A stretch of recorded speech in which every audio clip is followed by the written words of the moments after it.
All right, so we have received orders to place a IV for Casey Banks. He's here for dehydration, so we need to start some IV fluids. He currently does not have access, so I already reviewed my order on the computer. I'm going to check my package integrity here. So I have my extension tubing. Package integrity is intact, it's not expired. I have my IV start kit. Package integrity is intact, it's not expired. I have my IV catheter, package integrity is intact, it's not expired. I have a clave, package integrity is intact, it's not expired. I have a 2x2 gauze, package integrity is intact, it's not expired. I have some extra tape here, package integrity is intact, it's not expired. And I have some alcohol wipes and package integrity is intact for those and they are not expired. I'm gonna bring my MAR in the room with me and we'll bring that flush in. So I'm gonna go into the room, do my hand hygiene, introduce myself to the patient. Hi Casey, my name is Sarah. I'll be the nurse taking care of you today. Can you state your name and date of birth for me, please?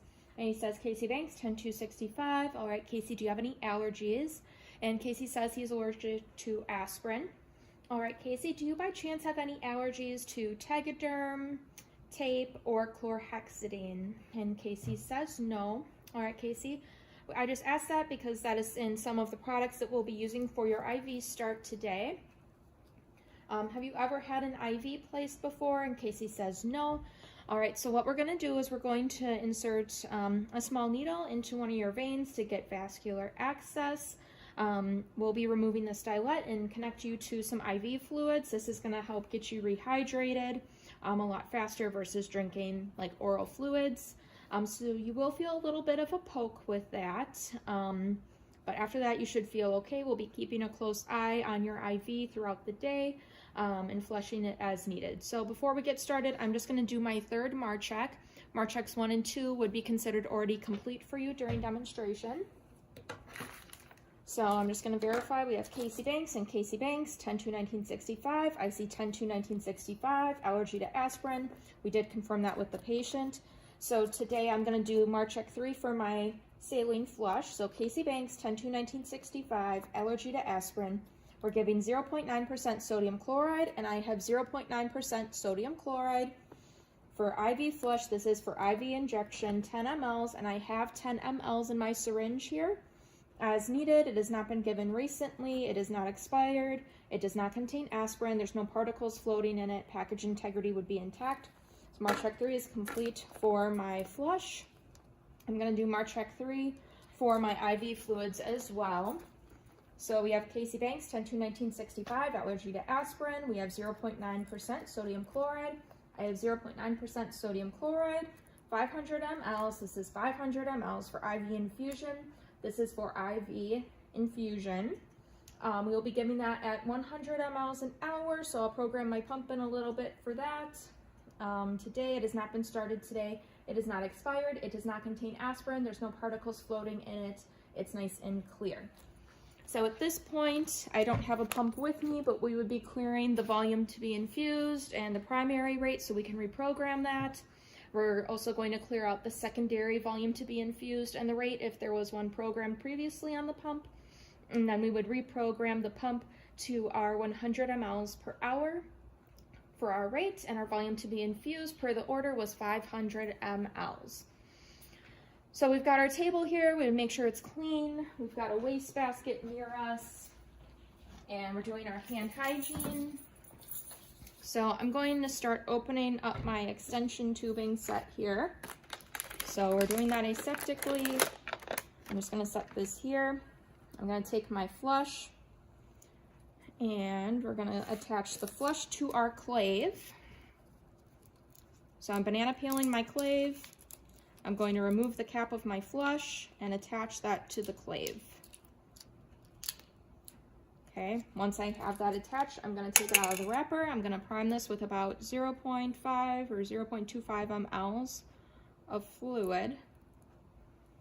Okay, and now I'm going to attach my primed clave to my extension tubing. So removing the cap from that, I'm going to take off this part and connect it aseptically And I'm going to prime this with about 1.5 mLs or so of fluid. I'm going to tap the bubbles out of the clave here. And we're going to keep pushing that through. So you definitely want this primed before you connect it to the patient. If it's not primed, they will get a major air embolus, which could be life-threatening. So I have this primed. I'm just going to lay it next to the patient here so I have it ready to go once I get to the IV insertion process. So for some sites we're going to avoid, we want to avoid a site that has a mastectomy, a dialysis graft, or a shunt. We're going to be assessing if there were any wounds, any surgical sites, any other lines in the way, because we would want to avoid that as well. So we're just going to open up our kit here. This is going to have our tourniquet and our chlorhexidine and our Tegaderm.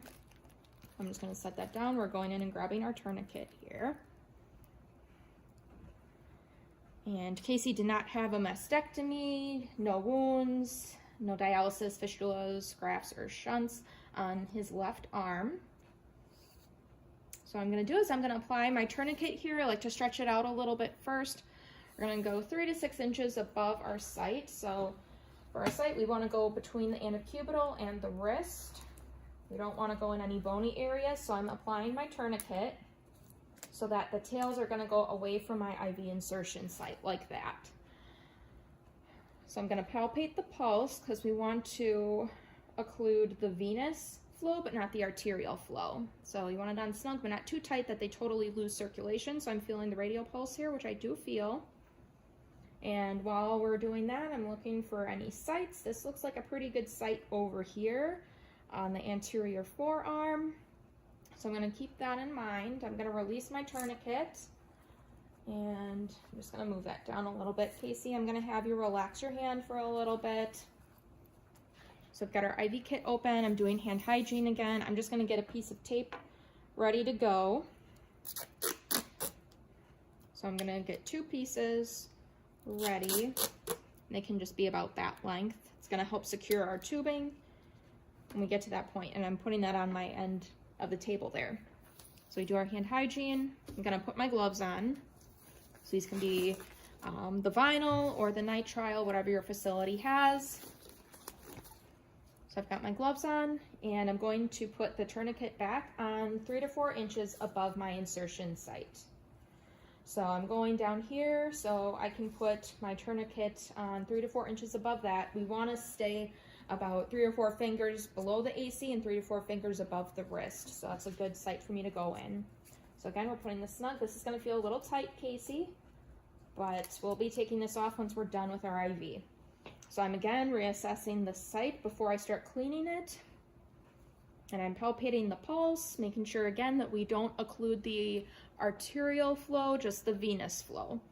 So if I had difficulties finding a vein, I could have Casey hold his arm lower than the level of the heart. He could open and close his fist. We could massage the arm, going proximal to distal. We never want to tap the arm. That can cause bruising and pain for the patient. And we could also try a warm compress, like a warm washcloth or a warm pack.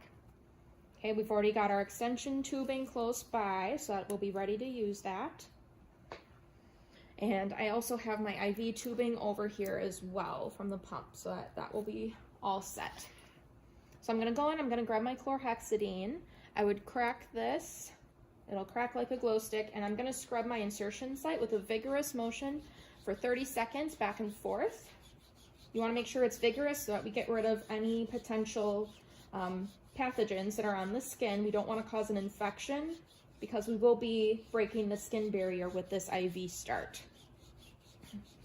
So we're cleaning for 30 seconds. We will be watching that it's actually 30 seconds. If it's a little longer than that, that's okay. So nice and vigorous friction scrub.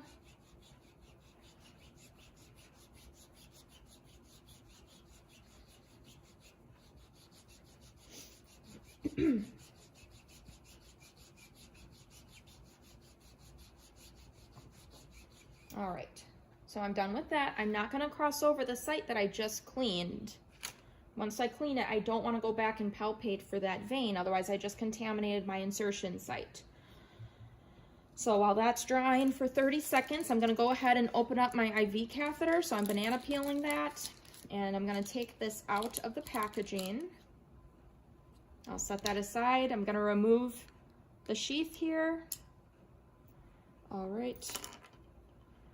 So we're gonna rotate that catheter just a little bit. We don't wanna cross over this portion where it meets the white button and the blue catheter itself. I'm just rotating that so it doesn't stick.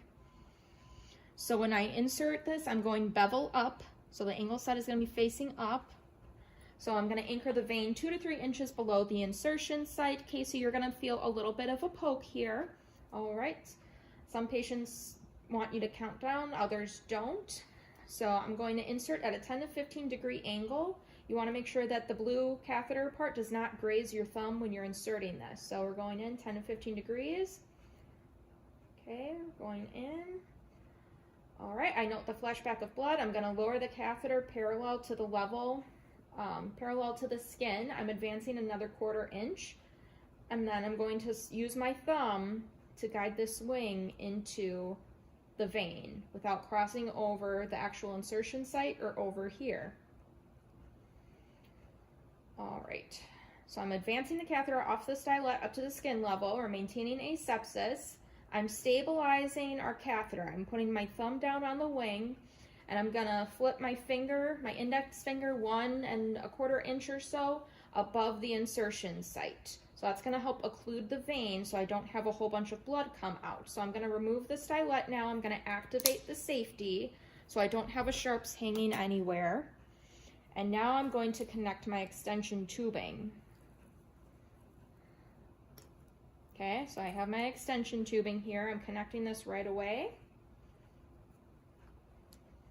This is gonna help contain any blood flow. I'm coming around and removing my tourniquet. I again cannot cross over that site until there's a tegaderm on there.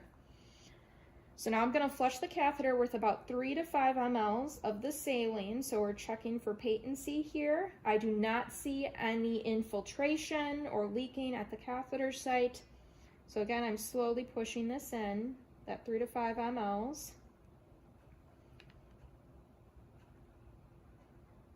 Okay. And I do have a gauze in my IV kit, so I'm going to use that one. And I'm going to prop this under the IV tubing. So this will help with positioning the IV, and it could wake up any blood that leaked around when we inserted that. All right, so now I'm going to tape my tubing here. This is just temporary until I get that dressing on. So I'm still not crossing over the insertion site. I can't let go until this is somewhat taped. So we've got that done. I'm going to take my tegaderm and I'm going to remove the paper backing so that the sticky side is facing the floor. And I do that so that any dust particles do not land on top of the dressing or get trapped under there when I put it on the patient.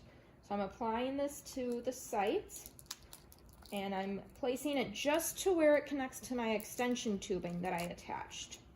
So I'm removing all of this, making sure it's nice and covered, and we're taking off that top layer of the dressing. So now that there's an IV dressing on there, we're able to cross over that site because the insertion site is covered, it's contained, we don't have to worry about contamination there. All right, so I'm gonna take my flush off, taking that off, setting that aside, and I'm going to alcohol the end of my clave before I connect my IV fluid. So we're going to be scrubbing this for about 10 to 15 seconds.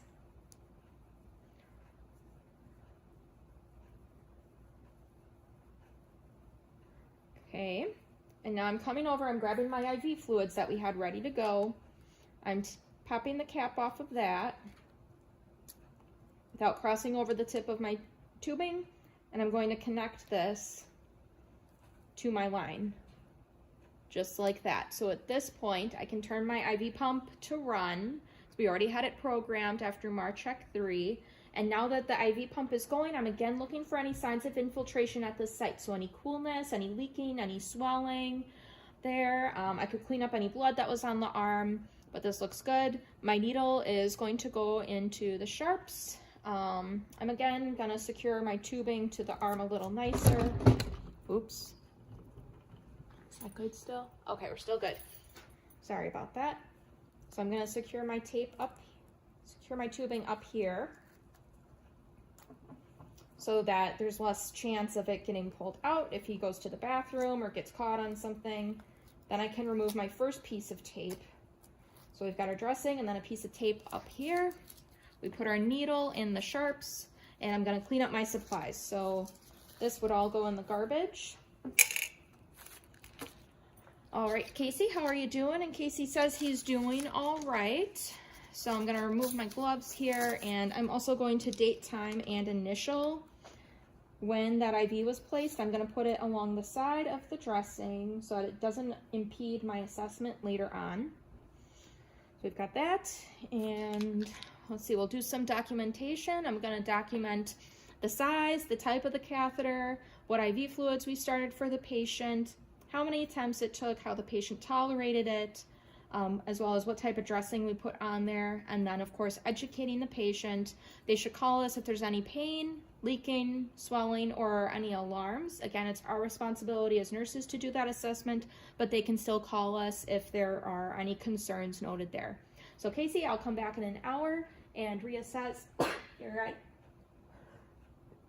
reassess your IV. Do you have any concerns at this time? And Casey says no. So I'm just going to take that tourniquet out of here, throw away all my supplies, and leave the room to do my documentation.